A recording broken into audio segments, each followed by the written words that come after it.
Мороженыйды кантип установка кылат, кантип жасайт, азыр айтып берем. Биринчи эле мороженый аппарат келди, распаковка болду. Анан мондай детальдар чыгат ичинен. Биринчи шнек алабыз. Бул пластиктин аты шнек болуп айтылат. Ошондой эле бул жакта темири бар. Ошол темирине, короче, могу ичинде пищевой май болот. Пищевой майды алып туруп майлайсыңар. Именно могу темирин эле майлайсыңар, эки жагын тең. Анан муну ичине саласызар. Салгандан кийин мондай аморт болуп ойноп туруш керек. Экөөнү, короче, бир сторонаны карап салып койсоңар. Мындай салган жарабайт, мондай аморт ойноп туруш керек. Мынакей. Эми калган деталini бет жагын чогултабыз. Ошондой эле могу пластикти да акырын чыгарсаңыз чыгат. Ошону баш жагын майлап койсоңар. Андан кийин эле биз бул жакта прокладкаларын тагабыз. Мынакей. Всё тагылды. Мороженый аппаратты тактык мына. Ошондой эле бул болттордун, короче, немеси бар, эки түрү бар. Кичинекей жана чоңу. Чоңу үстүнө тагылат. Кичинекей астына тагылат. Анан такканда, короче, бир сторонаны эмес, эки сторонаны багы крестик кылып тагабыз да бул жердечи. Машинанын жана запаскасын алмаштыргандай эле крестик кылып тагабыз. Булар ичи пластик, ичи алюминий болгон үчүн өтө күчкө салып да бурап таштабаш керек, сынып калат.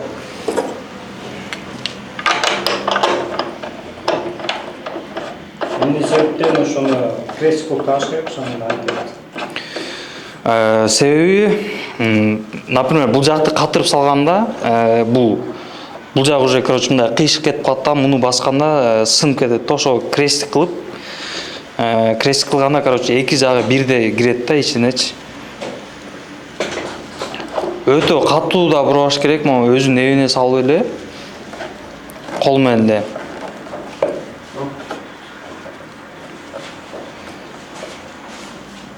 Мынакей катты. Андан кийин эле булар ручкалар өйдө карап тагылат. Ичинде эле мына темир бар, өзүнүн тагыла турган жери. Ошол жагынан мына кетти 1, 2, 3. Андан кийин бул уже акыркы деталь. Бул жакта өзүнүн тешиги болот. Ошо менен кол менен эле мына жакшылап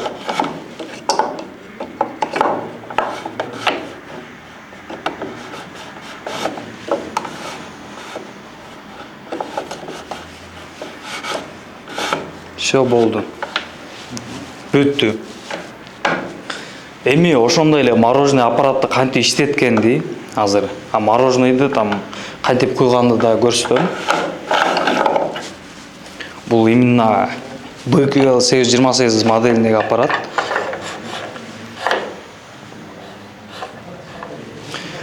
Эң биринчи эле иштеткенде бул жактан иштетебиз. Бул жакта полный көрсөтүлүп турат, канча штук чыкканы, канча ток келип атканы көрсөтүлүп турат. Смесь алабыз. Буга 5 литр сүт кетет. 5 литр сүттү кошуп туруп, аралаштырып, бир 5-10 минутта коюп койсоңор, бул да көбүрөт камырга окшоп. Мындайча айтканда коюлап калат. Коюлап калгандан кийин бул жака куясыңар аппаратты. Аппаратка куйгандан кийин ичинде воздух болуп калат бул жакта. Куюңар мына. Анан ичинде воздух болуп калат. Бир сыйра көрсөтө кетейин. Ал воздухту кантип чыгарабыз? Воздухту чыгарыш үчүн либо очистканы иштетесиңер, бир 5 минуттай. Анан очистканы, короче, өчүрбөй туруп эле автону бассаңар иштебейт. Көп клиенттер ушул жактан жалынышат да. Мына иштебейт да, автону баскандачы. Стопту басасыңар. Анан автону басасыңар. Эми иштеп баштады, көрдүңөр? Могу күйүп иштеп баштады. Ошондой эле дагы бир айта кетчү нерсе, көбү стабилизатор колдонбойт мороженое аппаратка. Бирок стабилизатор любой мороженое аппаратка обязательно керек.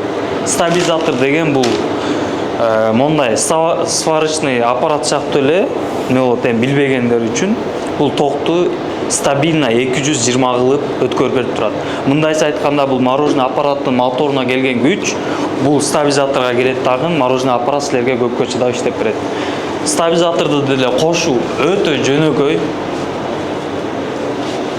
Стабилизаторду сайдыңар. Сайгандан кийин өзүнүн точкасы бар, точкага саясыңар. И бул жерде эки неме бар, автомат бар. Бирөө мына прямой өткөрүп берет. Бул прямой өткөрүп берет. А бул болсо токту өзүнө чогултуп туруп 220 кылып стабильно өткөрүп берет. Ушул жагынан да өзүнө чогултуп алган менен колдонуш керек. Мына бул прямой өткөрүп берет, бул өзүнө чогултуп 220 кылып өткөрүп берет. Бирөөнү эле колдонобуз. Бирөөсүн эле колдонот.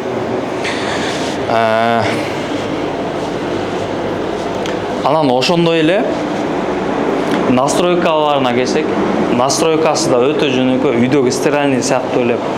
Бул жакта силер иштете турган могу эмеси болот, бул да өзүнүн скорости болот, мисалы. Могу скорость 2-ден башталып 6-га чейин болот. Мороженое аппарат жаңы келгенде бул, 4 менден келет. Силер кааласаңар плюсту, кааласаңар минусту басып туруп эле ушуну көтөрүп койсоңар да, азыр 5ке түштү мына. Ал эмнеге влияет? Бул, мощностуна влияет этет да. 6 болсо батыраак тоңдурат и катуураак тоңдурат. Ылдыйраак кылсаңар кичине акырыныраак тоңдурат, ошого жараша суюлай тоңдурат. Ушул скорость менен мына мороженыйда биз сүйлөп бүткүчөк болгону 10 минуттан ичинде даяр болуп калды. Эми мороженый куйганда да көптөр адашып, ушул жерден расход кылып алат да. Эң кадой рожоктор могулар болот. Бул жерде ошондой эле бир кичинекей жери бар. Мисалы, бул рожоктун ичинде релефтер болгон үчүн смесь келип бул жактарга такалып туруп эле мына объемный болуп куюлуп калат да, 30-40 мг атат ашып кетсе. Бул ичи уже мындай релеф жок болгон үчүн муну силер түп-түз куйсаңар, буга 2 мороженанын, смеси батып кетет да, ошого чоңу деле ошондой. Буга деле ошо түп-түз куйсаңар, 2 мороженое смеси батып кетет. Ошол үчүн муну кантип куйуш керек? Кичине капталдатабыз мына.